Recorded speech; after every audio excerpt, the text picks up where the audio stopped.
There are moments when another person provokes a reaction that feels immediate and undeniable. Irritation without clear cause, admiration that feels excessive, disgust that feels personal. It seems obvious that the reaction belongs to the other person. Carl Jung disagreed. He believed that in many of these moments, what you are responding to is not primarily outside you, but inside you and recognized, unintegrated, and projected outward. This mechanism is called projection. Projection occurs when a psychological quality that is unconscious or unacceptable to the ego is perceived as belonging to someone else. The quality does not vanish because it is denied. It relocates. The psyche does not eliminate what it cannot accept. It externalizes it. Projection is not deliberate. It happens automatically, without awareness. The ego experiences the projected quality as objectively real in the other person. The emotional response feels justified, even obvious. This is why projection is so convincing. The reaction feels like perception, not interpretation. Jung emphasized that projection is not limited to negative qualities. People project virtues as well as flaws.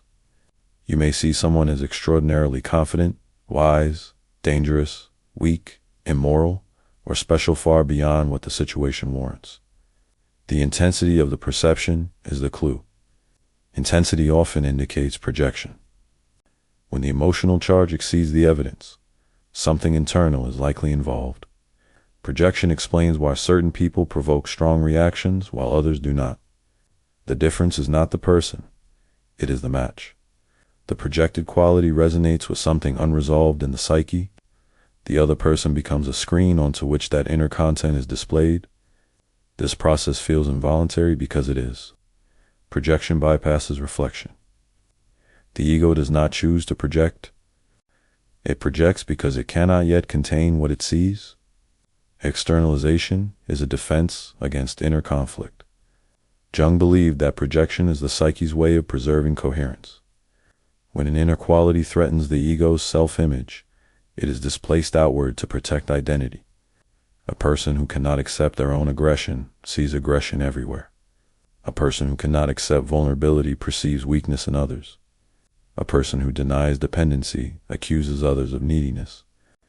The accusation feels righteous. Psychologically, it is protective.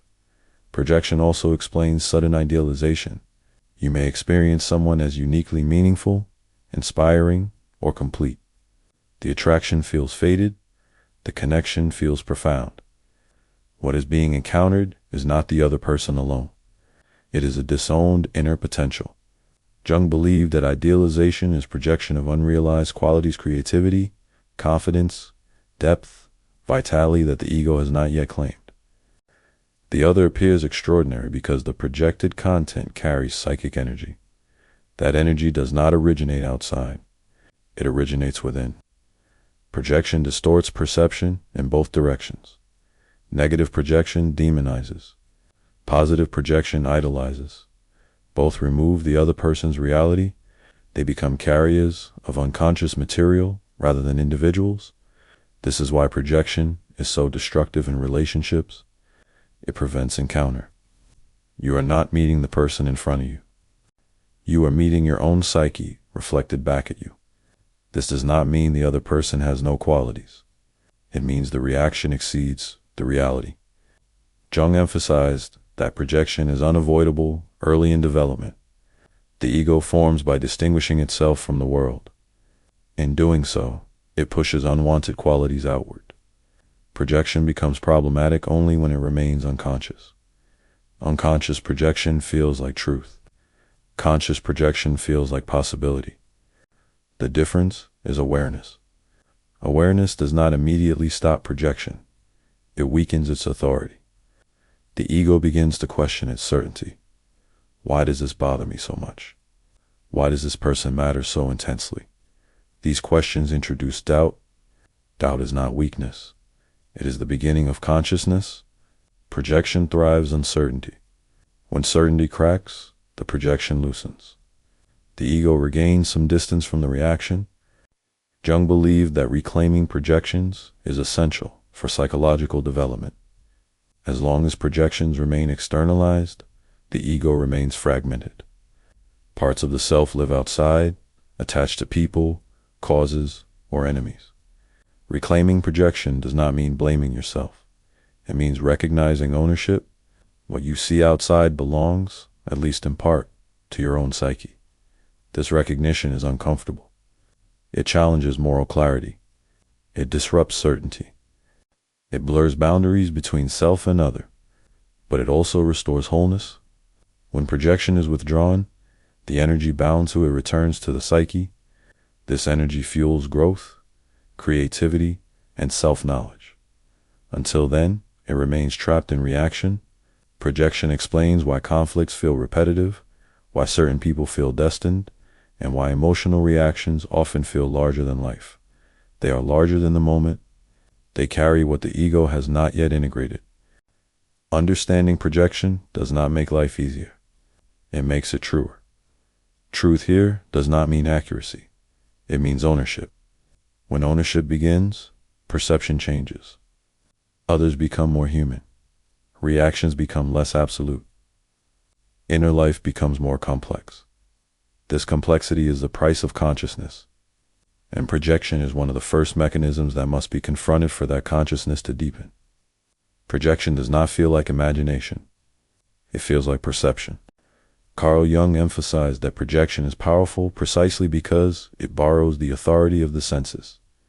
The ego does not experience projection as an inner event. It experiences it as something happening out there. The emotion feels appropriate. The judgment feels justified. The conclusion feels obvious. This is why projection resists doubt. When a projected quality is perceived, it is fused with the image of the other person. The psyche does not say, "I am reacting." It says, "This is who they are." The reaction feels immediate because it bypasses reflection. Projection originates in material that has not been consciously integrated. Because it is unconscious, it cannot be recognized as subjective. It appears objective. Jung believed this is why projection often carries moral certainty. Anger feels righteous, disgust feels necessary, admiration feels deserved. The ego experiences itself as responding to reality rather than constructing meaning. This conviction is strengthened by emotional charge. Emotion narrows attention. Narrowed attention eliminates ambiguity. Once ambiguity disappears, certainty takes over. Projection thrives in this narrowed state. This explains why arguments escalate so quickly. Each side believes they are responding to facts. In reality, both are defending unrecognized inner material. Projection also explains why first impressions can feel decisive. A person is instantly trusted or attraction or aversion appears without evidence. The psyche recognizes something familiar, even if the ego does not. Familiarity does not mean similarity. It means resonance. The projected quality resonates with unresolved inner content. That resonance produces intensity. Intensity masquerades as truth. Jung warned that intensity is often mistaken for insight. The stronger the reaction, the more convinced the ego becomes. But intensity usually signals proximity to unconscious material. Projection also persists because it is functional. It protects the ego from internal conflict.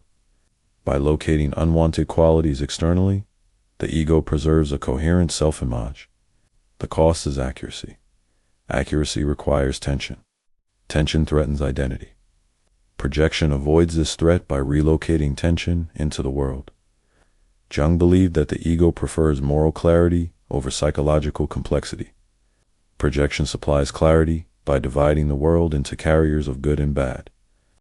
This division simplifies reality. It also distorts it. Projection is reinforced socially. Groups share projections. Communities organize around common enemies or ideals. Collective agreement strengthens individual conviction. When many people see the same projection, it feels validated. Validation increases certainty. Certainty resists reflection. This is why projection is so difficult to withdraw. It is supported internally by defense and externally by agreement. Jung observed that people rarely question projections when they are rewarded for them. Social approval stabilizes unconscious patterns. The ego confuses agreement with truth. Projection also survives because it feels safer than ownership. To withdraw a projection is to admit that something attributed to the other belongs, in part, to oneself. This admission destabilizes identity. It introduces complexity where simplicity once existed. Complexity requires tolerance. Tolerance requires strength. The ego must be strong enough to hold contradiction without collapse. Until then, projection remains necessary. Jung emphasized that projection cannot be removed through argument. Evidence rarely convinces. Facts bounce off emotional certainty. Projection dissolves only when the ego becomes capable of containing the projected quality internally. This containment reduces urgency. Urgency fuels projection. When urgency fades, perception widens. Widened perception allows doubt. Doubt allows reflection. Reflection restores subjectivity. Subjectivity does not deny reality. It acknowledges participation in it. Projection feels convincing because it removes participation. It makes the ego a passive observer rather than an active interpreter. This passivity feels innocent. It is also limiting. The psyche grows by recognizing where it participates and what it perceives. Until that recognition occurs, projection will continue to feel like truth. And truth, when fused with defense, becomes rigid. Rigidity blocks development.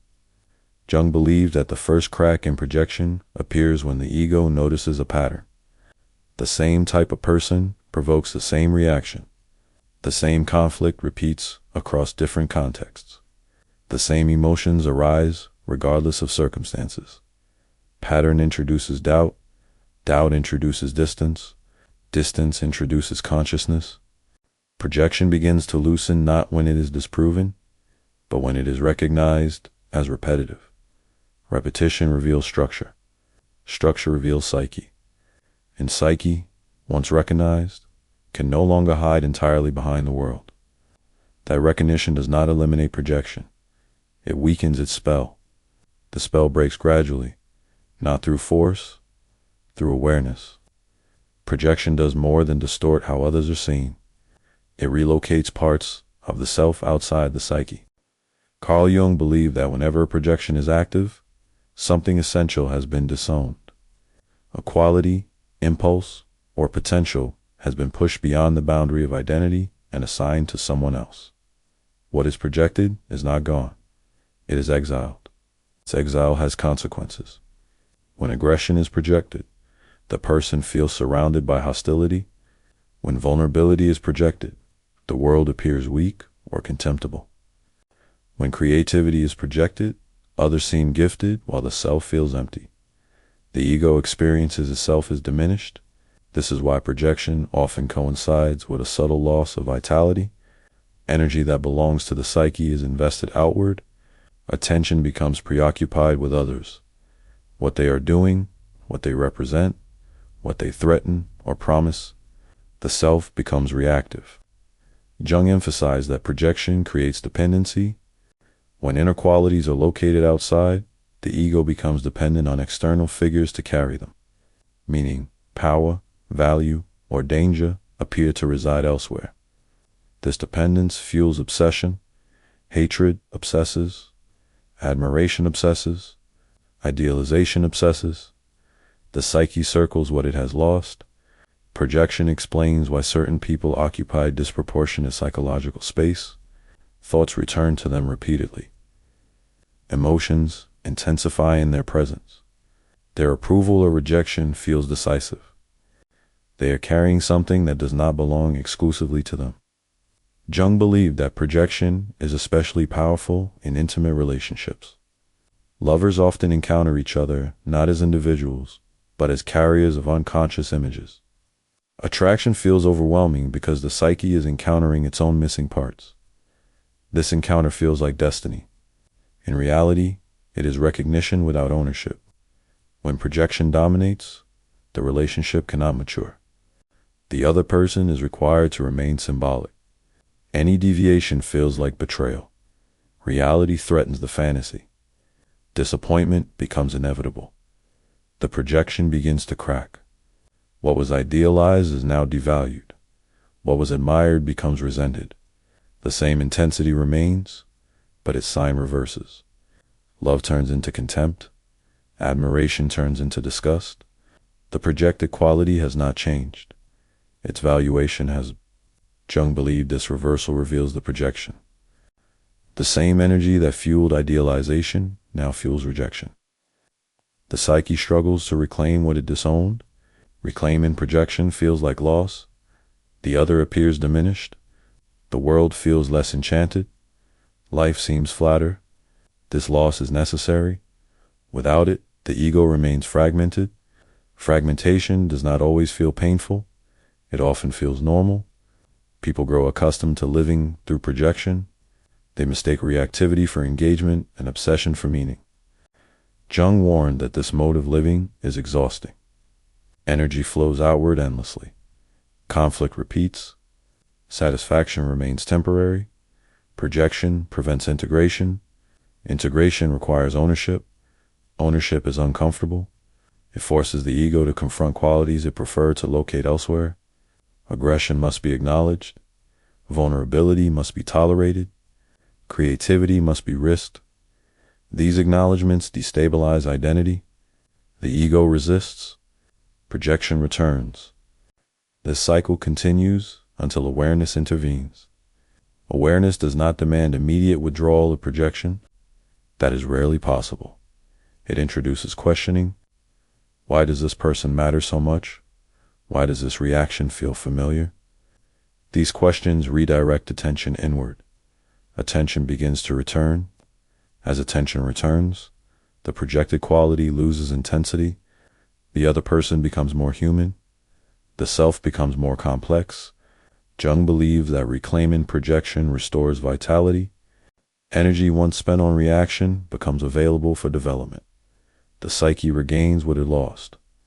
This does not mean relationships lose importance. They change. Connection becomes dialogue rather than possession. Conflict becomes information rather than proof. Attraction becomes curiosity rather than fate. The self expands. Projection shrinks. Shrinking projection does not make the world dull. It makes it real. Reality includes difference, limitation, and unpredictability. It also includes growth. Projection freezes both self and other into symbolic roles. Growth requires release. Release feels like loss. Loss feels like emptiness. Emptiness is transitional. Jung believed that this emptiness is the space where new integration becomes possible. The psyche pauses, reorganizes, and reclaims what was scattered. The loss of projection is the recovery of self. What returns is not purity or certainty. It is ownership. Ownership allows the ego to stand in its own life rather than living through others. That standing is quieter than obsession. It is also more stable. Projection promises intensity. Integration offers depth. Depth does not shout. It endures. Projection does not remain personal. It escalates into conflict. Carl Jung believed that most intense conflicts, personal and collective, are fueled not by difference itself, but by unrecognized projection. What is intolerable internally becomes intolerable externally. The conflict feels justified. The emotion feels necessary. The other appears responsible. Projection sharpens perception selectively. Certain traits are magnified while others disappear. Complexity collapses into certainty. The person or group becomes defined by a single quality. They are selfish. They are dangerous. They are weak. These labels feel descriptive. Psychologically, they are reductive. Reduction simplifies reality to preserve inner coherence. The ego avoids confronting ambiguity by assigning meaning outward. Jung emphasized that projection thrives in moral language. Moral certainty allows aggression without guilt. When the other is experienced as embodying what must be rejected, conflict feels righteous. This righteousness is intoxicating. It relieves inner tension by locating it elsewhere. Anger gains purpose. Fear gains direction. Confusion gains clarity. The psyche prefers clarity, even false clarity, to uncertainty. Projection transforms inner contradiction into outer opposition. The conflict escalates because it is no longer about the present situation. It carries the weight of unresolved inner material. Each interaction becomes symbolic. Every disagreement feels existential. This explains why conflicts often spiral beyond proportion. A minor disagreement becomes personal. A boundary becomes an insult. A mistake becomes proof. The projected quality must be defended against or destroyed. Jung believed that projection removes the possibility of dialogue. Dialogue requires recognition of subjectivity. Projection insists on objectivity. This is who you are. Once this statement is accepted internally, listening becomes impossible. Projection also explains why conflicts repeat across different relationships. The ego believes it is responding to new people, but the psyche is reenacting old patterns. Different face, same emotional conclusion. Without awareness, the same role is assigned again and again. The projection demands a carrier. If one carrier leaves, another appears. Jung warned that projection intensifies under stress. When the ego is overwhelmed, it retreats into simplification. Ambiguity feels threatening. The psyche seeks certainty. Projection supplies it. This is why periods of crisis, personal or collective, produce polarization. Complexity collapses. Opposites harden. Nuance disappears. Projection organizes fear. Fear needs direction. Direction produces enemies. At the individual level, projection turns relationships into battlegrounds. The other becomes a repository for everything the ego refuses to acknowledge in itself. Responsibility is externalized. Self-reflection is suspended. Growth is delayed. Jung believed that withdrawing projection is the most difficult psychological task because it feels like surrender. The ego fears that without projection, it will be exposed to its own contradictions. This fear is justified. Withdrawing projection reveals inner conflict, but conflict is not destruction. It is information. Information allows adjustment. Projection prevents adjustment by fixing meaning outside. Conflict fueled by projection cannot be resolved through argument. Evidence does not reach it. Facts bounce off emotional certainty. Resolution begins only when the ego questions its own intensity. Why does this matter so much? Why does this feel familiar? These questions redirect attention inward. Attention weakens projection. As projection weakens, conflict loses fuel. The other becomes less symbolic and more specific. Disagreement becomes possible without annihilation. Jung believed that peace is not achieved by eliminating difference, but by integrating projection. Integration restores subjectivity. Each side regains responsibility for its reactions. This does not eliminate disagreement. It humanizes it. Humanized conflict can be negotiated. Symbolic conflict cannot. Projection turns conflict into destiny. Awareness returns it to dialogue. Dialogue is slower than certainty. It is also transformative. When projection is recognized, the psyche stops demanding victory. It begins seeking understanding. Understanding does not mean agreement. It means complexity is tolerated. Tolerance allows movement. Movement allows change. Projection freezes conflict. Consciousness melts it, not into harmony, but into possibility. Impossibility is what allows conflict to end without erasing difference. That is the psychological cost of projection and the reward of reclaiming it. Projection does not only create enemies, it creates idols. Carl Jung warned that idealization is one of the most subtle and dangerous forms of projection because it feels positive, elevating, and meaningful. The ego believes it has found something extraordinary. What it has found is a carrier. When a person is idealized, qualities the ego has not yet developed are attributed to them. Wisdom, strength, clarity, confidence, purpose, these are experienced as belonging fully to the other. The other becomes luminous. The self becomes diminished. This imbalance creates dependency. Meaning flows outward. Direction flows outward. Authority flows outward. Authority flows outward. The ego orbits the idealized figure. Their presence feels stabilizing. Their absence feels destabilizing. Approval feels essential. Disapproval feels devastating. The relationship is no longer mutual. It is hierarchical. Jung believed this hierarchy is psychologically regressive. The ego relinquishes its own development by locating potential outside itself. Growth is postponed in favor of admiration.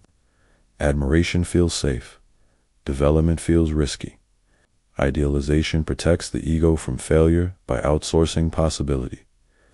But this protection comes at a cost. The idealized person cannot remain ideal. Reality intrudes. They contradict the image. They disappoint expectations. They assert their own limits. When this happens, the psyche reacts violently. The projection collapses. What follows is often resentment, bitterness, or disillusionment. The same intensity that fueled admiration now fuels contempt. The fall feels personal. Psychologically, it is structural. The projected quality returns, but without a place to land. The ego experiences emptiness. Jung emphasized that this emptiness is not proof that meaning was false. It is proof that meaning was misplaced. The qualities admired were real. They simply did not belong exclusively to the other. Idealization prevents integration. As long as the quality remains projected, the ego cannot develop it internally. The other person's existence substitutes for inner work.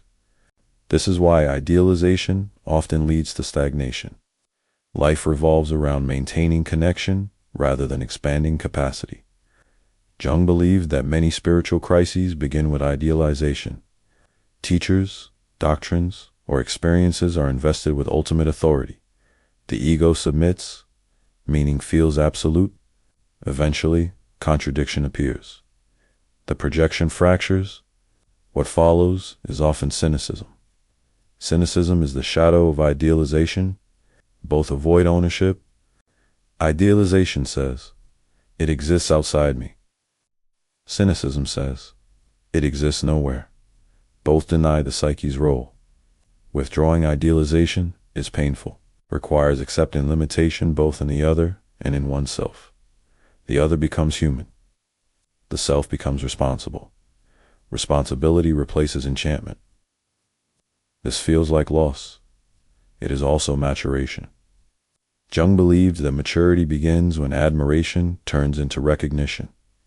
Recognition sees value without surrendering agency. It allows learning without dependence. The admired quality is no longer worshipped. It is approached. Approach requires effort. Effort replaces fantasy. Fantasy is easier. Fantasy costs growth. When idealization is reclaimed, energy returns to the psyche. What was admired externally becomes a task internally. The ego must risk embodying what it once only observed. This risk is frightening. Failure becomes possible, but so does development. Jung emphasized that reclaiming idealization restores balance. Relationships become horizontal. Teachers become guides rather than authorities. Love becomes encounter rather than fusion. The world becomes less enchanted. It becomes more real. Reality is less intoxicating than fantasy. It is also more sustainable. Idealization promises transcendence without work. Integration demands work without guarantee. The psyche prefers transcendence. It matures through integration. Projection flatters. Integration transforms. When idealization dissolves, something quieter emerges. Respect, interest, dialogue. These lack drama. They endure. The cost of idealization is not disappointment alone. It is the delay of becoming who you are capable of being. And the withdrawal of idealization, however painful, is the moment that delay ends. Projection does not end when it is understood. It ends when it is reclaimed. Carl Jung believed that withdrawing projection is one of the most demanding tasks of psychological development because it requires the ego to accept what it once refused to recognize as its own.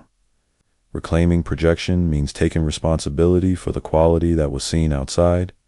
This responsibility is not moral blame, it is ownership. Ownership destabilizes identity. If aggression was projected, it must be acknowledged, internally not acted out, not denied, but recognized as potential. If vulnerability was projected, it must be tolerated rather than despised. If creativity was projected, it must be risked rather than admired from a distance. This is why reclaiming projection feels threatening. The ego loses its alibi. It can no longer explain reactions solely through the behavior of others. It must confront its own participation in perception. This confrontation produces resistance. Projection collapses gradually, not all at once. The ego oscillates between insight and relapse. Certainty returns. Intensity flares. Awareness fades. This fluctuation is normal. Jung emphasized that projection weakens when curiosity replaces judgment. Judgment reinforces externalization. Curiosity redirects attention inward. Curiosity asks, what does this reaction reveal about me? What quality is being activated? These questions shift the center of gravity. As projection is reclaimed, perception changes. The other person becomes less symbolic and more specific. Traits appear alongside contradictions. Idealization softens. Demonization loosens. The emotional charge diminishes, not because the situation becomes irrelevant, but because it becomes proportionate. Proportion restores reality. Reality allows relationship. Reclaiming projection also restores energy. Psychic energy invested in monitoring, judging, admiring, or resisting others returns to the psyche. This energy often appears first as discomfort.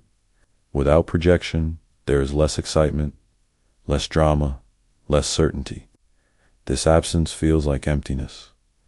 Jung believed this emptiness is transitional. It marks the withdrawal of fantasy. The psyche pauses before reorganizing itself around ownership rather than displacement. Many people retreat at this stage. They reattach projection to a new person, belief, or conflict.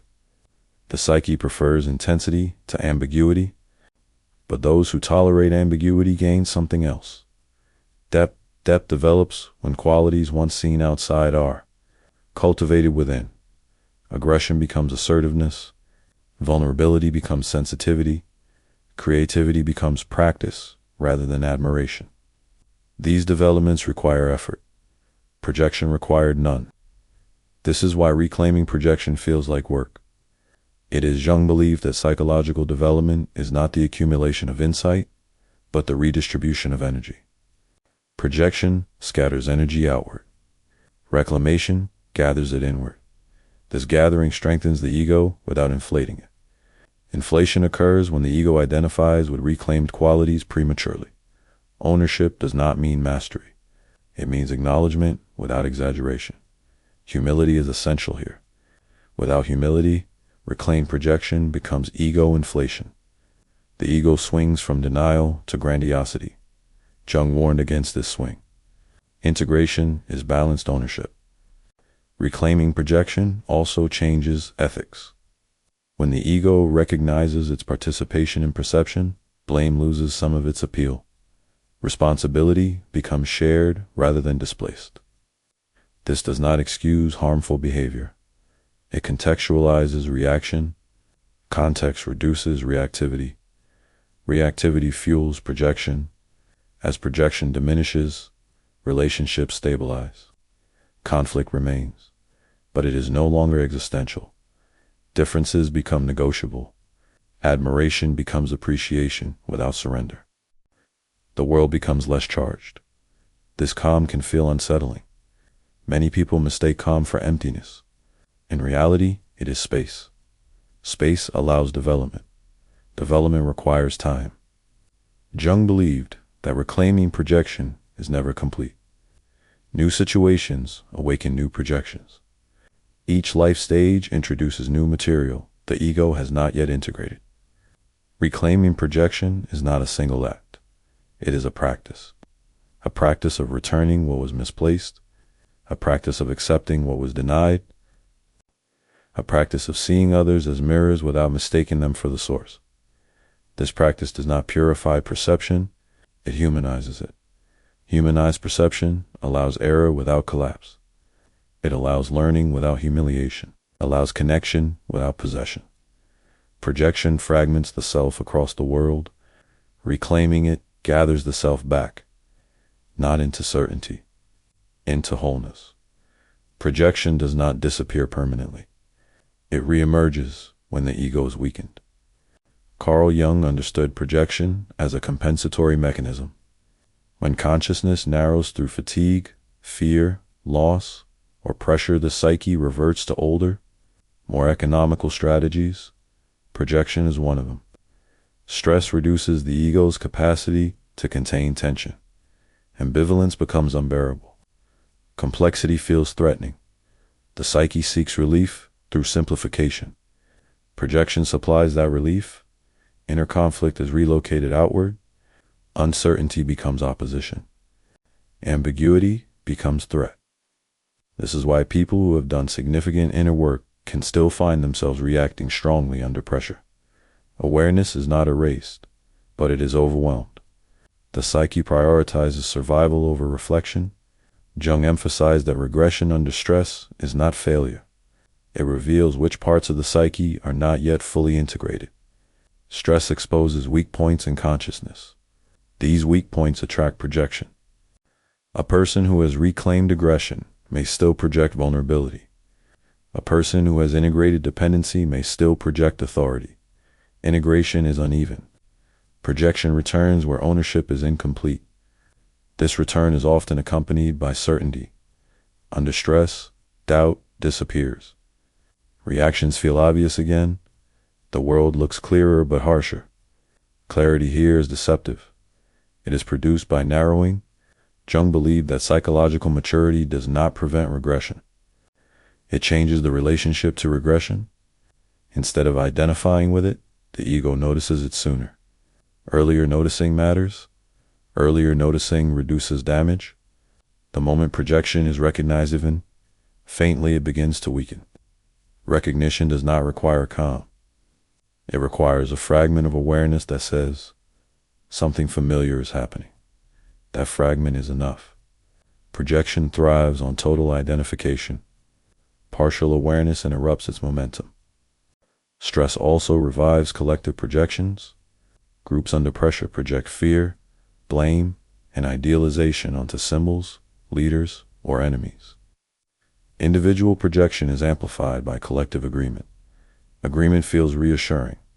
It also deepens unconsciousness. Jung warned that collective projection is more dangerous than personal projection because it is rarely questioned. The individual feels supported in their certainty.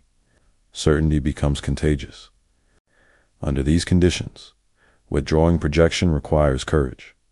It means tolerating inner conflict while others discharge it outward. It means holding doubt while certainty is rewarded. This is psychologically costly, which is why many people abandon awareness under pressure. Projection offers relief, but relief is temporary.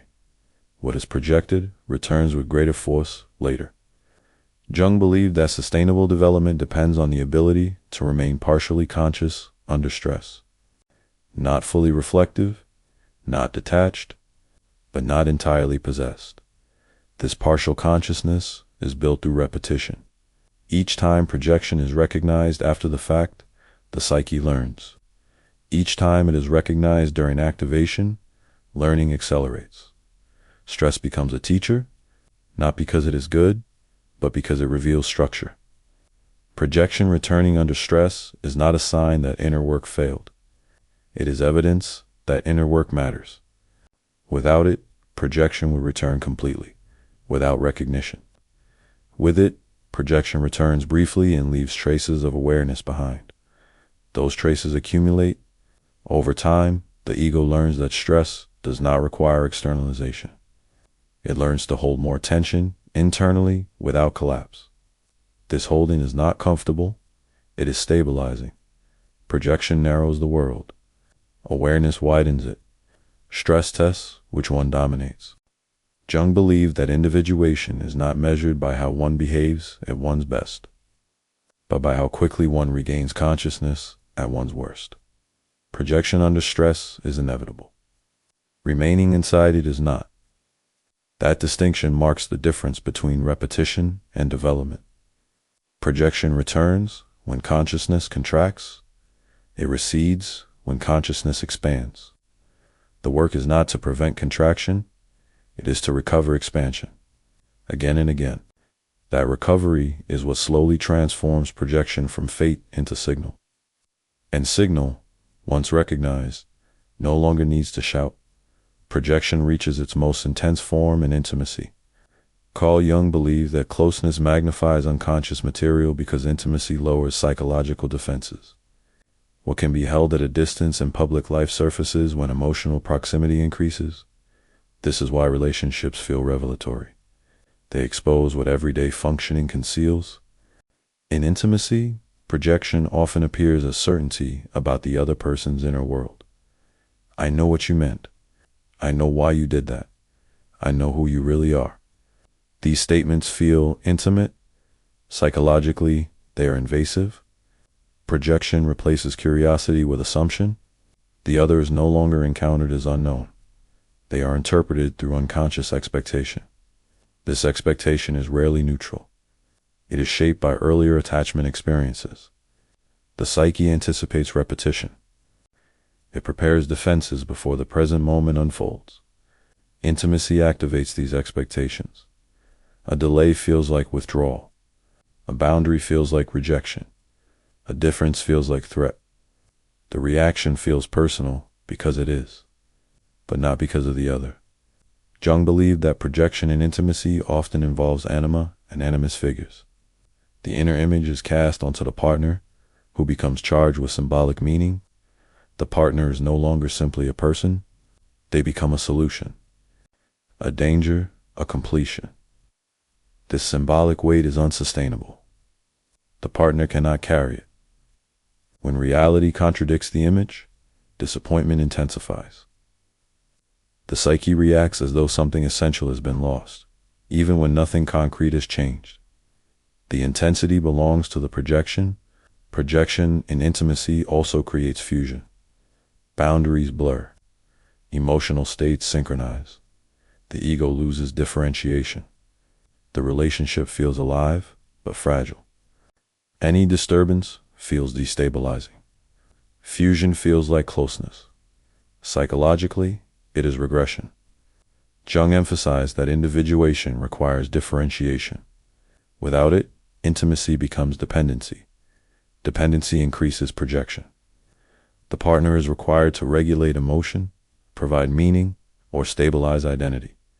This requirement exhausts both sides. When projection is strong, conflict escalates quickly in intimacy. The partner's behavior is experienced as intentional, symbolic, or absolute. Small moments become decisive. This proves it. This is who you are. Projection demands confirmation. Reality rarely complies. Withdrawal of projection in intimacy is painful. It feels like losing magic. The relationship becomes quieter, more ordinary.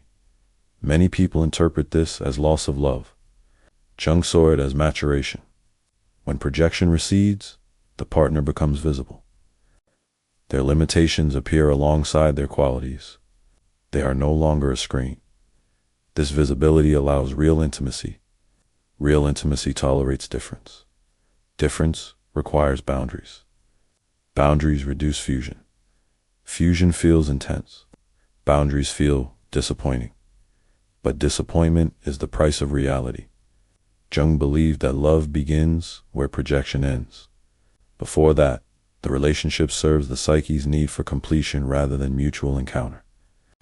This does not mean projection must be eliminated before intimacy can exist.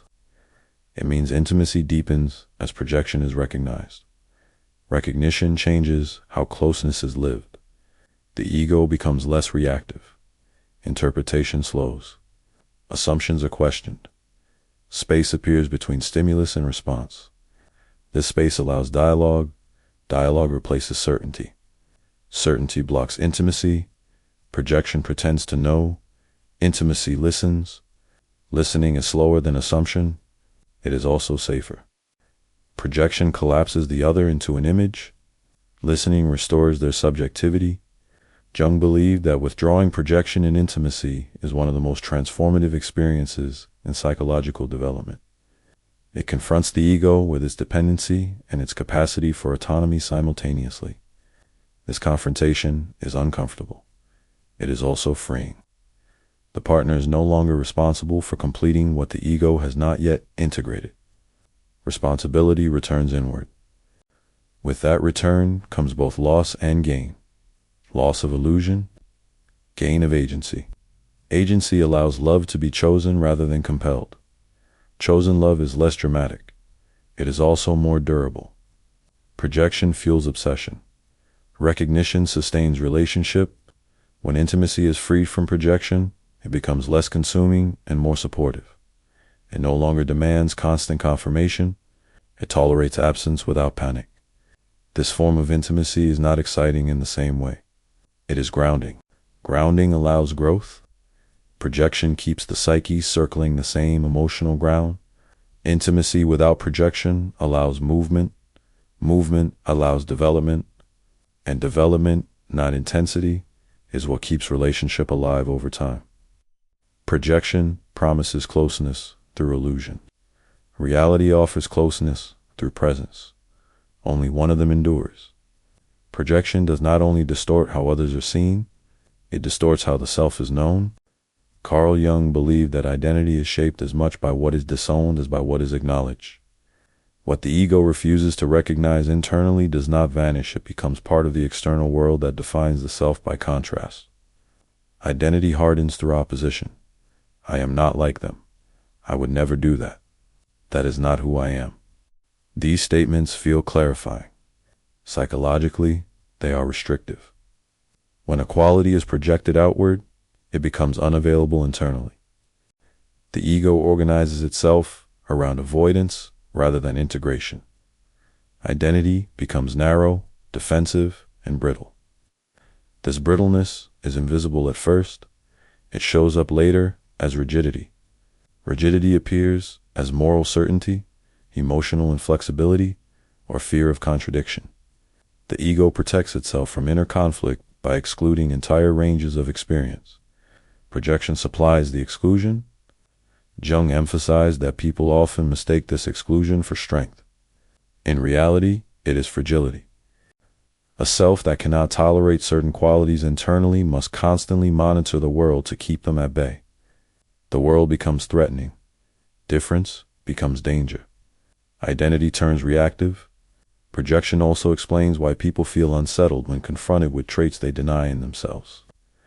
The reaction is not just dislike, it is disturbance. Something essential is being mirrored. This mirroring threatens coherence. Rather than denigrating the quality, the ego defends itself by intensifying projection. The other is judged more harshly. Distance increases. Identity remains intact. Growth stalls. Jung believed that individuation requires identity to become porous. Porosity allows new material to enter consciousness without shattering it. Projection seals the boundaries. Sealed boundaries preserve stability. They also prevent development. When projection is withdrawn, identity loosens. The ego discovers it contains more than it believed. Contradictory qualities coexist. Certainty weakens. This weakening feels like loss. If I am capable of this too, who am I? The question is destabilizing, but destabilization is necessary. Jung believed that a stable identity is not a fixed identity. It is an identity capable of transformation. Projection prevents transformation by freezing self-definition. Without projection, the ego must renegotiate its image of itself. This renegotiation is uncomfortable. It involves humility. Humility accepts that identity is provisional, not absolute. It recognizes that the psyche is larger than any single self-concept. Its projection flatters identity by simplifying it. Integration complicates identity by expanding it. Complication is not confusion. It is depth. As projection recedes, identity becomes less reactive. The ego no longer needs to define itself through opposition. It can acknowledge shared human tendencies without collapse. Aggression can be owned without becoming violent. Vulnerability can be acknowledged without becoming weak. Ambition can be recognized without becoming inflated. These acknowledgments broaden identity. Broader identity is more resilient. Resilience does not come from purity. It comes from inclusion. Jung believed that people who withdraw projections often feel temporarily disoriented. Old certainties dissolve. Familiar self-descriptions no longer fit. This disorientation is transitional. The psyche is reorganizing itself around ownership rather than denial. What emerges is not a perfected self. It is a flexible self. Flexibility allows response rather than reaction. It allows engagement without possession. It allows conflict without annihilation. Projection binds identity to defense. Integration frees identity to develop. This freedom is not limitless. It is responsible. Responsible identity does not deny its darker or more uncomfortable aspects. It acknowledges them without surrendering to them. Acknowledgement is not endorsement. It is realism. Jung believed that realism is the foundation of psychological maturity. Without it, identity remains fragile, dependent on keeping certain truths outside. Projection keeps identity intact by splitting reality. Reclaiming projection reunifies it. The cost is loss of certainty. The reward is wholeness. Wholeness does not mean harmony. It means capacity. Capacity to hold contradiction without collapse. That capacity allows the self to remain alive, adaptive, and real in a world that refuses simplicity. Projection offers a clean identity. Integration offers a living one. Only one of them can grow. Projection does not only distort people, it distorts meaning itself. Carl Jung believed that human beings do not merely react to events, they interpret them. Projection intervenes at this level, shaping not only what is seen, but what is believed to be true. When projection is active, meaning appears obvious, events feel intentional, encounters feel symbolic, outcomes feel destined. The psyche experiences the world as personally addressed. This can feel profound. It can also be misleading. Projection gives meaning by externalizing inner material. What has not yet been integrated is encountered as fate, conspiracy, destiny, or moral order. The world becomes charged. Nothing feels neutral. Jung observed that projection often intensifies during periods of uncertainty. When meaning feels threatened, the psyche supplies it by projecting unconscious content onto events, people, or systems. Randomness becomes pattern. Ambiguity becomes message. Complexity becomes explanation. These explanations feel stabilizing. They are also rigid. Projection replaces inquiry with conclusion. Once a conclusion is reached, alternative interpretations disappear. The ego experiences itself as having seen through reality rather than participated in constructing it. This is why projection often masquerades as insight. Insight feels illuminating. Projection feels convincing. The difference lies in flexibility. Insight widens perspective. Projection narrows it. Jung believed that genuine meaning emerges from dialogue between consciousness and the unconscious. Projection short-circuits this dialogue by pushing unconscious material outward and mistaking it for external truth. The psyche speaks, but the ego mishears the direction. Instead of listening inwardly, it looks outward. Meaning becomes something to be discovered in others rather than something to be cultivated internally. This outward search can become obsessive. People chase signs, they look for confirmation, they interpret coincidence as proof. Projection transforms subjective experience into objective belief. Belief hardens. Once hardened, belief resists revision. Jung warned that this process underlies ideological possession. Ideas become carriers of unconscious content. They are no longer evaluated. They are defended. Defense replaces curiosity. Curiosity threatens certainty. Projection thrives on certainty. meaning shaped by projection, feels absolute. It divides the world into those who see and those who are blind, those who are right and those who are wrong. This division is emotionally satisfying. It reduces anxiety. It also isolates. The individual becomes enclosed within a meaning system that confirms itself. Contradiction is rejected. Doubt is pathologized. Jung believed that this closure marks a loss of relationship with the unconscious. The psyche is no longer engaged internally. It is externalized and rigidified. True meaning, by contrast, remains alive. It changes. It deepens. It contradicts itself. Living meaning tolerates paradox. Projected meaning cannot. Withdrawing projection from meaning is unsettling. The world appears less ordered. Certainty dissolves. The sense of being specially addressed fades. This loss can feel like emptiness. Jung believed that this emptiness is necessary. It clears space for genuine engagement. When projection recedes, meaning is no longer imposed on reality. It emerges through reflection, experience, and integration. It is slower and less intoxicating. It is also more sustainable. The ego must accept that not everything is about it. This acceptance is humbling. Humility restores proportion. Proportion restores perspective. Perspective allows truth to remain provisional. Provisional truth is not weakness. It is honesty. Jung believed that psychological truth is symbolic, not literal. Symbols point inward. Projection turns them outward. Reclaiming projection returns symbols to their proper place as expressions of inner life rather than explanations of the world. This return changes how life is lived. Events are no longer decoded obsessively. People are no longer burdened with symbolic weight. Experience is allowed to unfold without immediate interpretation. Meaning becomes something that grows rather than something that is seized.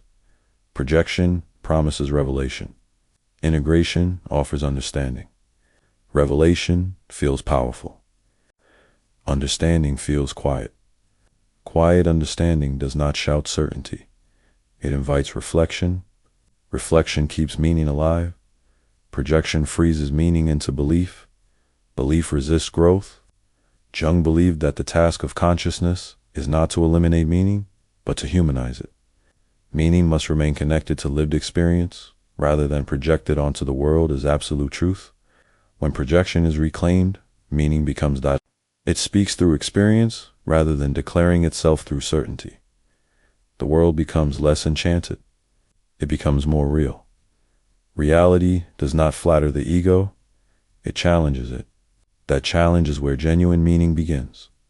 Projection is often treated as an error to be eliminated. Carl Jung saw it differently. For Jung, projection was not only a distortion, it was also a message. It revealed where the psyche was incomplete. What appeared outside with intensity pointed directly to what had not yet been integrated within. Projection marks the border of consciousness. Where reaction is strongest, something essential waits. This is why projection, once recognized, can become a guide rather than an obstacle. It shows the ego where its limits aren't, where expansion is possible. What is hated often conceals rejected power. What is idealized often conceals unrealized potential. What is feared often conceals denied vulnerability. These contents are not foreign. They are familiar but disowned. Jung believed that individuation depends on following these signals inward. The task is not to suppress projection, but to trace it back to its source. This tracing requires honesty. It asks the ego to admit, this reaction belongs to me.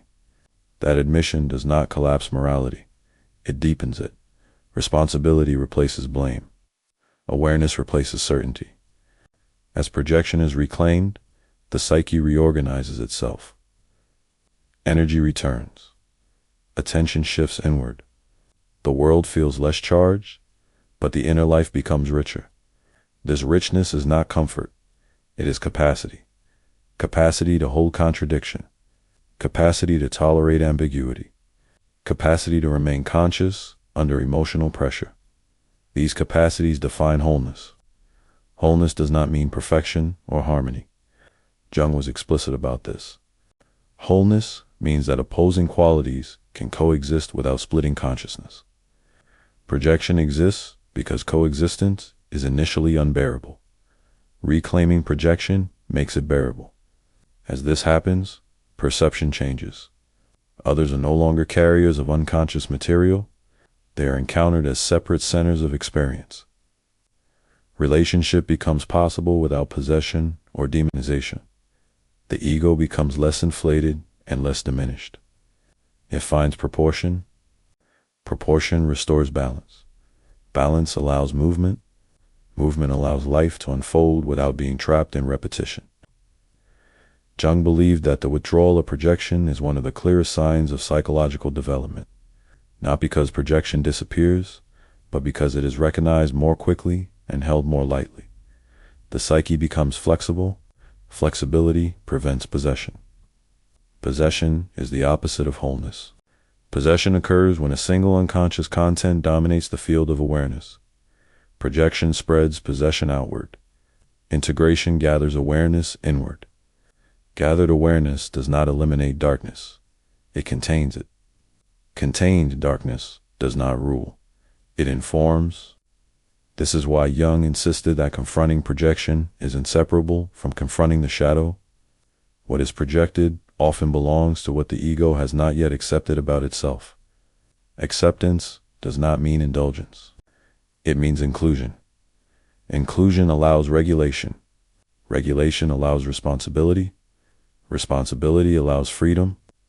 Freedom here is not the absence of constraint. It is the presence of choice. Choice appears when projection loosens. When projection loosens, the world becomes less symbolic and more real. Reality is less dramatic than fantasy. It is also more livable. Jung believed that many people spend their lives entangled in projection, mistaking reaction for truth and intensity for meaning. This entanglement narrows life. Withdrawing projection widens it. The widening is subtle. It appears as curiosity where there was judgment, as patience where there was urgency, as dialogue where there was certainty. These shifts do not announce themselves. They accumulate. Over time, the psyche becomes less reactive and more responsive, less defensive and more receptive, less fragmented and more whole. Projection once served a purpose. It protected the ego when integration was not yet possible. Wholeness does not reject that history. It absorbs it. Jung believed that the psyche moves toward wholeness not by eliminating its defenses, but by outgrowing their necessity. Projection fades when the ego becomes strong enough to face what it once had to deny. That strength is not force. It is honesty. Honesty allows the psyche to reclaim itself from the world it once scattered itself across. When that reclaiming happens, life does not become simple. It becomes authentic. Authenticity does not promise certainty. It offers participation. Participation in one's own inner life without fleeing into blame, fantasy, or illusion. Projection points outward. Wholeness turns inward. And in that turn, the psyche begins to recognize itself not as pure, not as unified, but as capable of holding its own contradictions. That capacity is a quiet achievement Jung believed most people never realize they are moving toward. It is not dramatic. It is enduring. And it is what allows a life to be lived rather than reacted to.